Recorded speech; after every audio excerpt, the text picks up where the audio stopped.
ఓం సమర్థ సద్గురు శ్రీ సాయినాథాయ నమ. శ్రీపాద శ్రీవల్లభ స్వామినే నమ. 14వ అధ్యాయం. తదుపరి విశేషాలు వినేటందుకు అందరం కుతూహల మనస్కులమై శ్రీ బాబాగారిని సమయమెరిగి ప్రశ్నించాలని వేచి ఉన్నాము.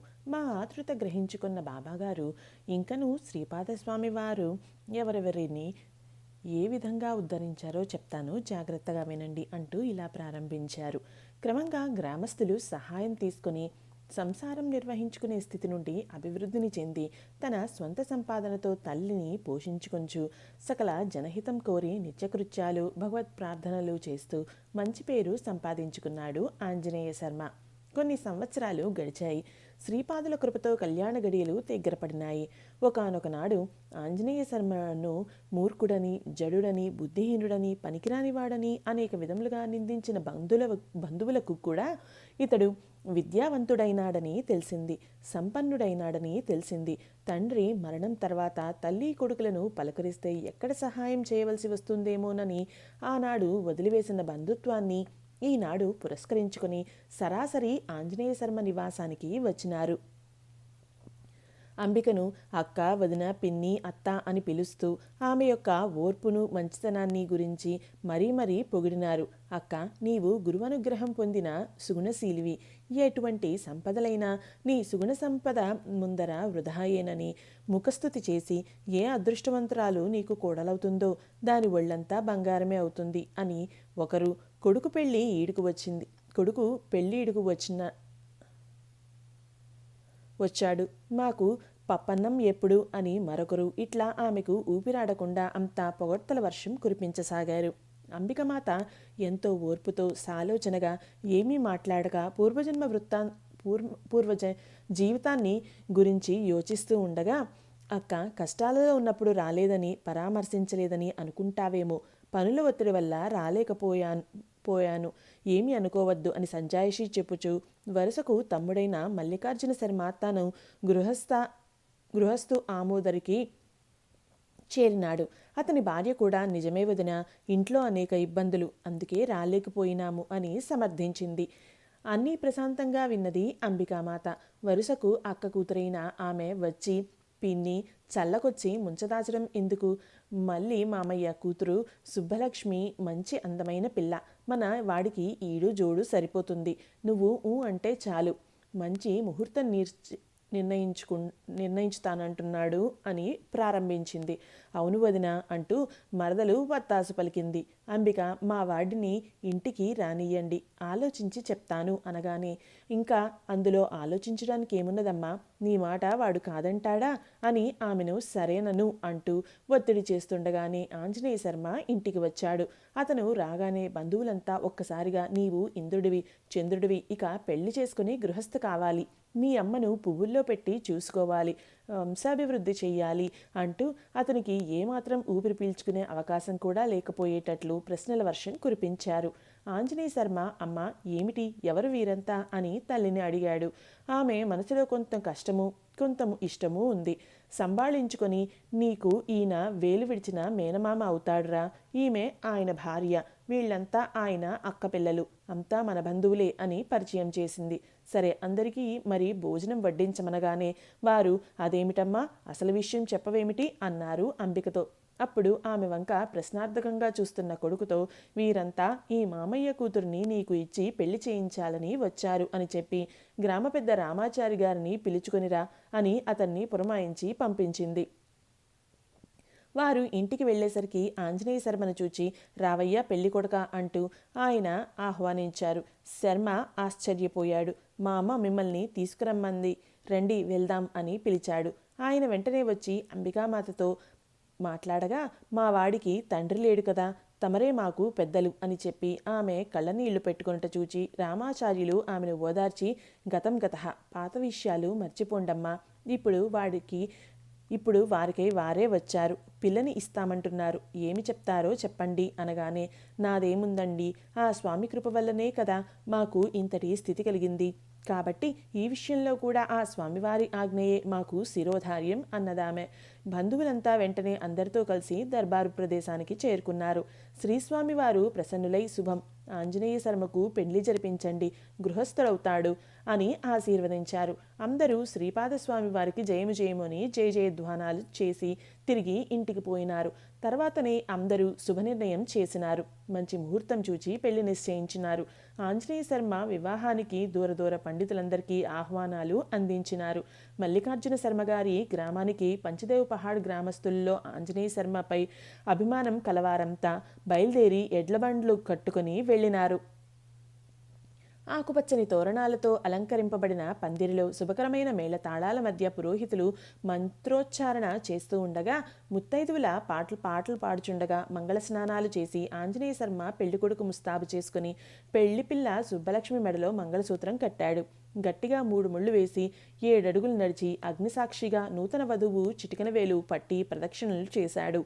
ఆహుతులైన పెద్దలందరూ దీర్ఘాయుష్మంతులై వర్ధిల్లండి అని దీవింపగా అందరికీ ఆ వధూవరులు నమస్కారాలు చేశారు.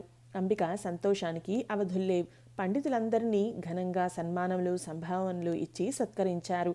కన్యాదాత కూడా అందరికీ వందన సమర్పణ చేసి పెళ్లి పిల్లను అప్పగింతలు చేసి అత్తవారింటికి పోవుటకు 2 ఎడ్ల బండ్లు ఏర్పాట్లు చేసినారు. బంధువులందరిలో ఆనందం వెల్లివిరిసింది. అంబిక కోరికలు 2 తీరిన తన సంతోషం మాట పెగల్లేదు.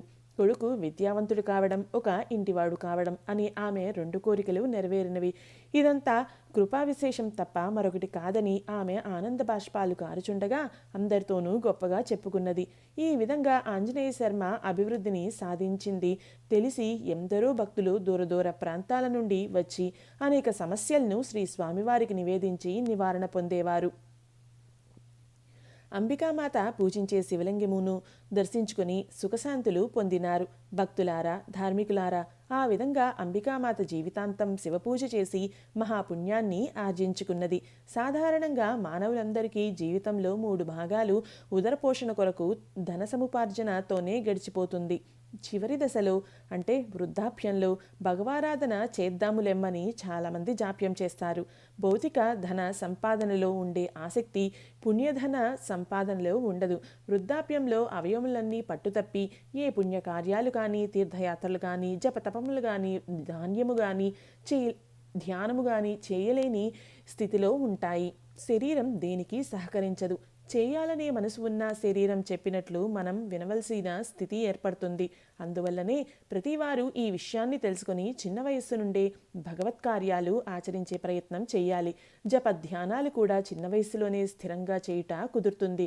ధన సముపార్జన చేసే సమయంలోనే దాన ధర్మాలు ఆచరించటం ద్వారా, అతిథి అభ్యాగతులను సేవించడం ద్వారా మహాపుణ్యాన్ని సంపాదించుకోవలసిన కర్తవ్యం గృహస్థులకు ఉన్నది. కాన విజ్ఞాన సంపూర్ణులై మెలగండి, ఉత్తమ స్థితిని పొందండి.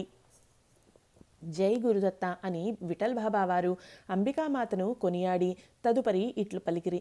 గురువాక్య పాలనము అనునదే ఒక వ్రతముగా భావించవలను, సందేహంలో ఉండరాదు. సద్గురు సేవా భాగ్యము ఎన్నో జన్మల పుణ్యఫలమని తెలిసి సంతోషంతో సేవలు చేయ పూనుకొన్న వారికి సకల దేవతలు సహాయం చేస్తారు.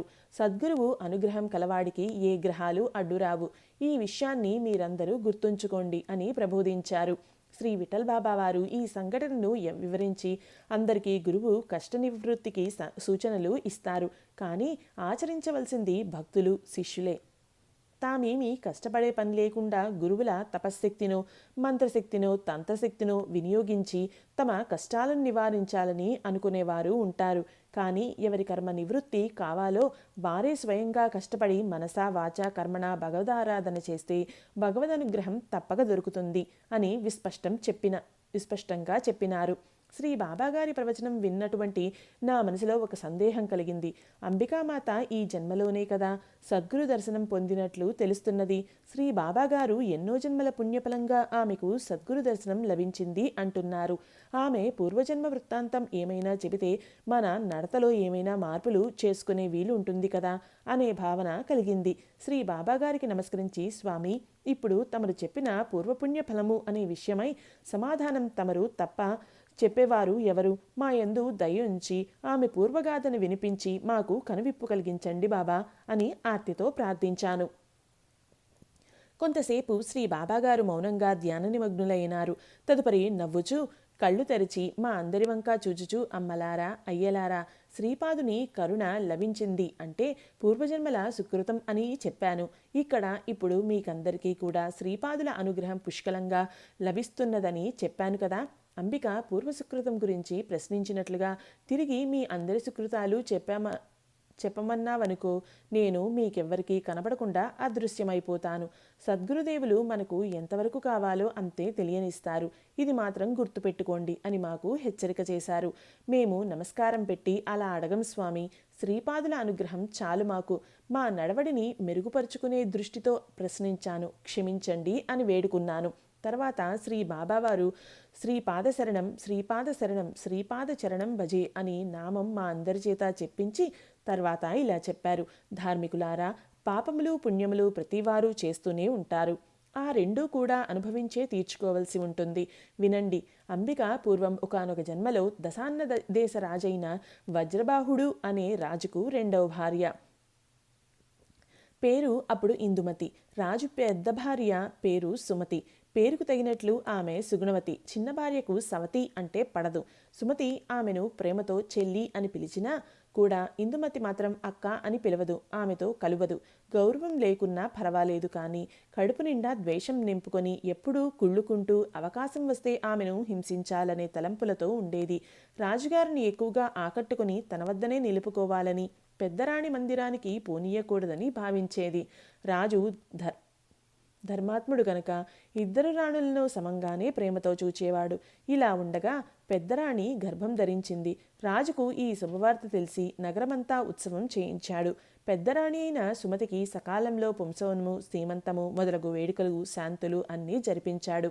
చిన్నరాణి ఈర్ష్య మరింత పెరిగి ముందు ముందు రాజు తనను నిరాదరణ చేస్తాడేమో అని రాజును ఏ విధంగానైనా పెద్దరాణి వద్దకు పోకుండా ఆపాలి అనుకుంది. ఈ ప్రయత్నంలో ఆమె తన చెల్లికత్తెతో కలిసి మంతనాలు చేసి పెద్దరాణికి గర్భస్రావం కావాలని ఆహారంలో మందు పెట్టించింది. పెద్దరాణి సుమతికి గర్భస్రావం కాలేదు, కానీ శరీరమంతా పుండ్లు, దురదలు ఏర్పడినవి. వైద్యులచే కొన్ని చికిత్సలు చేయించాడు రాజు. త్వరలోనే ఆ రాణి ప్రసవించింది. మగ శిశువు జన్మించాడు. ఆ శిశువునకు కూడా శరీరమంతా పుండ్లు పడే ఉన్నాయి. మహారాజు వజ్రబాహునకు కుమారుడు కలిగిన సంతోషం లేకుండా పోయింది. ఎన్ని చికిత్సలు చేయించినా ఆ పుండ్లు తగ్గక చీము, రక్తము కారగా ఈగలు, దోమలు, పురుగులు వేధించసాగాయి. రాజ్య వైద్యులకు కూడా ఆ వ్యాధి నివారించడం సాధ్యం కాకపోవడంతో రాజు మనశ్శాంతిని కోల్పోయిన తరుణం చూచి చిన్నరాణి ఆయనతో సవతిపైన లేనిపోని కల్పనలు చేసి తల్లి బిడ్డలిద్దరూ పాపం చేసుకున్నారు. ఆ పాపాల ఫలితం ఇప్పుడు ఈ రోగమని, ఇటువంటి వారి వలన అందరికీ కూడా ఆ రోగాలు అంటుకుంటాయని చెప్పి రాజు మనసు విరిచింది. ఆయన చిన్న భార్య మాటలు నమ్మటానికి వీలుగా ఒక జ్యోతిష్కుని పిలిచి చాటుగా అతనికి ధనమిచ్చి ఎట్లయినా పెద్దరాణిని కొడుకును రాజుకు దూరం చేయమని కోరింది. ఆ జ్యోతిష్యుడు పిల్లవాని జాతకం చూచి ఆ తల్లి కొడుకులను త్యజించితే గాని రాజుకు రాజ్యానికి మేలు జరగదని సలహా చెప్పాడు. రాజు ఆ జ్యోతిష్యుని మాటలు నమ్మి పెద్దరాణిని కొడుకును అడవిలో విడిచిపెట్టేమని భటులను ఆజ్ఞాపించాడు. వారు రాజాజ్ఞను పాటించి సుమతిని కొడుకును నట్టడవిలో విడిచారు. ఆ పసివానితోనూ తన శరీర బాధలతోనూ ఆ రాణి తన భర్త యొక్క నిరాదరణకు గురియగుటయే కాక ఆ అడవిలో దిక్కులేని విధంగా తన శిశువును పొట్టకట్టుకుని కనిపించిన కాయగసరులను తింటూ తిరుగుచూ భగవంతుని ప్రార్థిస్తూ తన శిశువును పొట్టకు కట్టుకుని విలవెల్లాడింది. మనుష్య సంచారం లేని ఆ అడవిలో కనీసం ఏ క్రూర జంతువైనా తమను మింగివేసిన బాధలు తీరతాయి అనుకునేది. కానీ విధి అనేది చాలా విచిత్రమైంది.